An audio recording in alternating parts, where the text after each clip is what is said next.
নমস্কাৰ। আজি আবৃত্তিৰ বাবে বাছি লৈছোঁ সত্য বৈকুণ্ঠগামী অসমৰ হিয়াৰ আমঠু জুবিন গাৰ্গদেৱৰ প্ৰতিবিম্ব নামৰ কবিতাটি। কবিতাৰ শিৰোনাম প্ৰতিবিম্ব। তুমি প্ৰতিবিম্ব ছায়াৰ নে পোহৰৰ নে আবেগৰ? তুমি প্ৰতিবিম্ব অদৃশ্য শব্দৰ নে অস্ফুট আন্ধাৰৰ?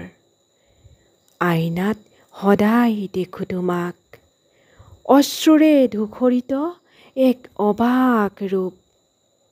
মোৰ বিস্মিত চেতনাত স্মৃতি হৈ বৈ আহে এক অনন্য অৰণ্য।